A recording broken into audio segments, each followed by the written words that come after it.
పథకాలు తీసుకునేటప్పుడు ఏ రోజు కూడా వివక్ష జరగలేదు.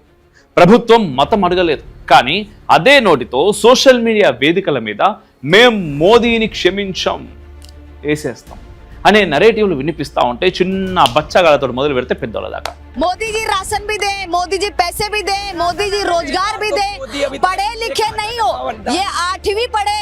अभी ये कल को चिल्लाएंगे, रोड पे उतरेंगे, कहेंगे भैया मोदी जी राशन नहीं दे रहे, मोदी जी नौकरी नहीं दे रहे, और वो नहीं देंगे तो पत्थरबाजी करेंगे, यही करेंगे। तो ना मोदी से राशन मांगने जाते हैं और ना आटा मांगने जाते हैं। अभी नौकरी मांग रहे थे, अभी भैया ये आटा मांग रहा है, आपका भाई आटा मांग रहा है और आप कह रहे नहीं मांगना। मैं किसी का चीज नहीं मांगता भाई। अच्छा, मैं अपने बल में जीता हूँ, मैं मोदी का क्या मांग के करूँगा। अच्छा, वो खुद ही खाने भी न मर रहा है। अच्छा, वो मुझे क्या देगा, मोदी जी खाने भी ना मर। और क्या। ఒకరు 10 మందిని గంటారు, అది మా ఇష్టం అనే వాదనలు తెర మీదకి తీసుకొని వస్తా ఉంటారు. कितनी उम्र होगी इस बच्चे की? एक मिनट, कितनी उम्र होगी इस बच्चे की? 16 साल की उम्र है। एक लौंडा ये अभी पैदा हुआ है, 1 साल भी नहीं हुआ है। बात तो बताइए मोहतरमा, आपका नाम क्या है? मेरा नाम यास्मीन है। यास्मीन जी, मुझे एक बात बताइए, जब इतनी गरीबी है, इतना बेहाल है, तो इतने बच्चे क्यों? तो अब ये मोदी से पूछे बच्चे पैदा करूंगी? तुम बताओ मोदी से पूछे बच्चे पैदा करूं? హక్కులన్నీ కావాలి, పథకాలన్నీ అందాలి, కానీ దేశ చట్టాలకు లోబడి ఉంటారా అంటే అభ్యంతరాలు వ్యక్తం చేస్తూ ఉంటారు. కేవలం దేశ భద్రతను కాపాడటమా?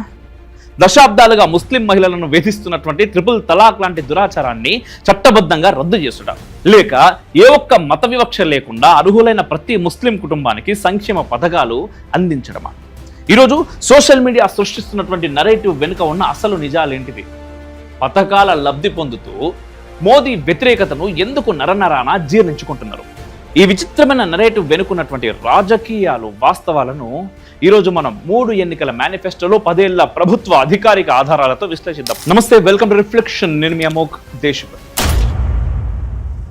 ఈ వీడియో మీకు నచ్చితే లైక్ చేయరు, షేర్ చేయరు, కామెంట్ల రూపంలో మీ అభిప్రాయాలు తప్పకుండా తెలియజేయరు. చాలామందికి పోవాలనే ఉన్నది నాకు ఈ వీడియో చూడుర్రి. ఒకవేళ మీకు నచ్చితే ఆ ప్రయత్నం చేయరు. అట్ ద సేమ్ టైం మన ఛానల్కి మీ యొక్క సహకారం అవసరం అబ్బా, చాలా చాలా చాలా అవసరం, నిజంగా చాలా అవసరం. కుదిరితే మనం చేసిన పని మీకు నచ్చితే సహకరించే ప్రయత్నం చేయరు. అండ్ రిఫ్లెక్షన్ కాంక్లేవ్ సనాతన 3rd ఎడిషన్ సంబంధించినటువంటి వీడియోస్ అన్నీ కూడా మనం రిఫ్లెక్షన్ భారత్లో అప్లోడ్ చేస్తున్నాం. ఆ వీడియోస్ అన్నీ కూడా చూడండి. అండ్ మన గ్రూప్ ఆఫ్ ఛానల్స్ అన్నిటిని కూడా సబ్స్క్రైబ్ చేసుకొని చేపించే ప్రయత్నం కూడా చేయరు. భారతదేశంలో గత 12 ఏళ్లుగా ఒక ప్రశ్న నిరంతరం సోషల్ మీడియా వేదికల నుండి మొదలు పెడితే అంతర్జాతీయ ప్లాట్ఫామ్ల దాకా నడుస్తూనే ఉన్నది. అదే ఏంటిదయ్యా అంటే, మోదీ పాలనలో ముస్లింల పరిస్థితి ఏంటిది. ప్రతిపక్షాలు, సోషల్ మీడియాలోని ఒక వర్గం నెరేటివ్ బిల్డర్లు నిరంతరం ఒక్కటే మాట చెప్తా ఉంటారు. 2014 తర్వాత భారతదేశంలో ఇస్లామోఫోబియా పెరిగిపోయిందని, మైనార్టీల హక్కులు ప్రమాదంలో పడినాయని. కానీ ఇదే భారతదేశంలో గ్రౌండ్ రియాలిటీని గమనిస్తే ఒక విచిత్రమైన విరుద్ధమైన పరిస్థితి కనిపిస్తూ ఉంటుంది. ఒకవైపు ఉచిత రేషన్, పిఎం ఆవాస్ యోజన కింద ఇండ్లు, ఆయుష్మాన్ భారత్ కింద 5 లక్షల ఉచిత వైద్యం, ఉజ్వల యోజన గ్యాస్ సిలిండర్లు, ఇట్లా ప్రభుత్వ సంక్షేమ పథకాల లబ్ధిదారులల్లా ముస్లిం మహిళలు, పేద ముస్లిం కుటుంబాలు రికార్డు స్థాయిలో లబ్ధి పొందుతూ ఉన్నారు. పథకాలు తీసుకునేటప్పుడు ఏ రోజు కూడా వివక్ష జరగలేదు. ప్రభుత్వం మతం అడగలేదు. కానీ అదే నోటితో సోషల్ మీడియా వేదికల మీద మేం మోదీని క్షమించాం, వేసేస్తాం. मोदी जी राशन भी दे, मोदी जी पैसे भी दे, मोदी जी रोजगार भी दे, पढ़े लिखे नहीं हो, ये 8वीं पढ़े। अभी ये कल को चिल्लाएंगे, रोड पे उतरेंगे, कहेंगे भैया मोदी जी राशन नहीं दे रहे, मोदी जी नौकरी नहीं दे रहे, और वो नहीं देंगे तो पत्थरबाजी करेंगे, यही करेंगे। तो ना मोदी से राशन मांगने जाते हैं और ना आटा मांगने जाते हैं। अभी नौकरी मांग रहे थे, अभी भैया ये आटा मांग रहा है, आपका भाई आटा मांग रहा है और आप कह रहे नहीं मांगना। मैं किसी का चीज नहीं मांगता भाई। अच्छा, मैं अपने बल में जीता हूँ, मैं मोदी का क्या मांग के करूँगा। अच्छा, वो खुद ही खाने भी न मर रहा है। अच्छा, वो मुझे क्या देगा, मोदी जी खाने भी ना मर। और क्या అనే నరేటివ్లు వినిపిస్తా ఉంటే చిన్న బచ్చగాళ్ళతో మొదలు పెడితే పెద్దోళ్ళ దాకా. దేశ రక్షణ కోసం, దేశ భద్రత కోసం చొరబాటుదారులను, అక్రమ వలసదారులను దేశం దాటించాలని ప్రభుత్వము చట్టాలు చేస్తూ ఉంటే, ఇక్కడ ఉన్నటువంటి కొందరు మైనార్టీ నేతలు తామే అభద్రతా భావానికి గురైపోతూ ఉంటారు. జనాభా నియంత్రణ గురించి మాట్లాడితే ఒకరు 10 మందిని గంటారు, అది మా ఇష్టం అనే వాదనలు తెర మీదకి తీసుకొని వస్తూ ఉంటారు. హక్కులన్నీ కావాలి, పథకాలన్నీ అందాలి, కానీ దేశ చట్టాలకు లోబడి ఉంటారా అంటే అభ్యంతరాలు వ్యక్తం చేస్తూ ఉంటారు. అసలు మోదీ ఏం చేశారు? కేవలం దేశ భద్రతను కాపాడటమా? దశాబ్దాలుగా ముస్లిం మహిళలను వేధిస్తున్నటువంటి ట్రిపుల్ తలాక్ లాంటి దురాచారాన్ని చట్టబద్ధంగా రద్దు చేసుట, లేక ఏ ఒక్క మత వివక్ష లేకుండా అర్హులైన ప్రతి ముస్లిం కుటుంబానికి సంక్షేమ పథకాలు అందించడమా? ఈరోజు సోషల్ మీడియా సృష్టిస్తున్నటువంటి నరేటివ్ వెనుక ఉన్న అసలు నిజాలేంటిది? పథకాల లబ్ధి పొందుతూ మోదీ వ్యతిరేకతను ఎందుకు నరనరాన జీర్ణించుకుంటున్నారు? ఈ విచిత్రమైన నరేటివ్ వెనుకున్నటువంటి రాజకీయాలు, వాస్తవాలను ఈరోజు మనం 3 ఎన్నికల మేనిఫెస్టోలో 10 ఏళ్ల ప్రభుత్వ అధికారిక ఆధారాలతో విశ్లేషిద్దాం. 10 అంటే 13 ఏళ్ళు. నిజానికి బీజేపీ ముస్లింలను లేదా మైనార్టీలను నిర్లక్ష్యం చేసిందా? 2014, 2019 మరియు 2024 ఎన్నికల మేనిఫెస్టోలను ఒక్కసారి తిరిగి చూద్దాం మనం. బీజేపీ తన పంథాను మొదటి నుండి ఒకే సూత్రం మీద నడిపించింది. అదేంటది? సంతుష్టీకరణ లేని వికాసం, అదే డెవలప్మెంట్ వితౌట్ అప్పీజ్మెంట్. అంటే ఓట్ల కోసం ప్రత్యేకంగా నెత్తిన పెట్టుకోం, అట్లని అభివృద్ధిలో ఎవరిని కూడా వదిలిపెట్టాం. 2014 మేనిఫెస్టో ఏక్ భారత్ శ్రేష్ఠ భారత్. ఇందులో బీజేపీ స్పష్టంగా చెప్పింది, ముస్లిం పిల్లలకు కేవలం మదర్సా విద్యే కాదు, వారికి ఆధునిక సైన్స్, మ్యాథ్స్, కంప్యూటర్ విద్య అందాలి. అందుకే మదర్సాలను ఆధునీకరిస్తామన్నారు. ముస్లిం సమాజంలో ఎక్కువ మంది ఆధారపడే చేతి వృత్తులు, నేత కార్మికులకు ప్రత్యేక ప్యాకేజీలు ఇస్తామన్నారు. వక్ఫ్ బోర్డు ఆస్తులను కబ్జాల నుండి కాపాడి ఆ నిధులను ముస్లింల చదువులకే వాడతామని హామీ ఇచ్చారు. 2019 మేనిఫెస్టో సంకల్ప పత్రం, ఇక్కడే ఒక విప్లవాత్మక హామీ ఇచ్చారు. ముస్లిం మహిళల ఆత్మగౌరవాన్ని, హక్కులను కాపాడడానికి ట్రిపుల్ తలాక్ను చట్టబద్ధంగా రద్దు చేస్తామని మాట ఇచ్చారు. మైనార్టీ బాలికల్లో డ్రాప్ అవుట్స్ తగ్గించడానికి స్కాలర్షిప్స్ పెంచుతామన్నారు. 2024 మేనిఫెస్టో దగ్గరకు వద్దాం. మోదీకి గ్యారంటీ. ఇందులో దేశవ్యాప్తంగా ఏకరూప పౌరస్మృతి, యూనిఫామ్ సివిల్ కోడ్ తెస్తామని ప్రకటించారు. ఎందుకో తెలుసా? ముస్లిం మహిళలకు కూడా వివాహం, విడాకులు, ఆస్తి హక్కుల్లో పురుషులతో సమానంగా న్యాయం జరగడం కోసం. అలాగే విశ్వకర్మ యోజన ద్వారా ముస్లిం వృత్తి నిపుణులకు తక్కువ వడ్డీకే రుణాలు ఇస్తామని గ్యారంటీ ఇచ్చారు. సరే, మేనిఫెస్టోలో చెప్పినవి కేవలం పుస్తకాలకే పరిమితమైనయా?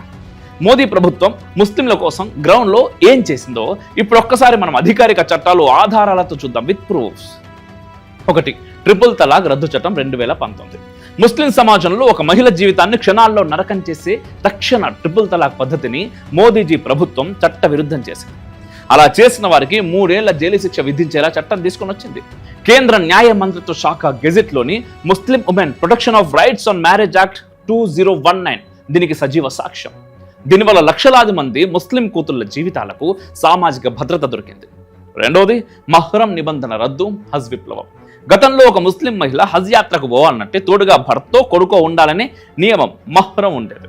మోదీ ప్రభుత్వం ఆ నిబంధనను పూర్తిగా తొలగించింది. ఇవాళ 45 ఏళ్లు దాటిన ముస్లిం మహిళలు ఒంటరిగా, గ్రూపులుగా, గౌరవంగా హజ్ యాత్రకు వెళ్తున్నారు. అంతేకాదు, సౌదీ ప్రభుత్వంతో మాట్లాడి భారత హజ్ కోటాను రికార్డు స్థాయిలో 1.75 లక్షలకు పైగా పెంచింది మోదీ ప్రభుత్వం.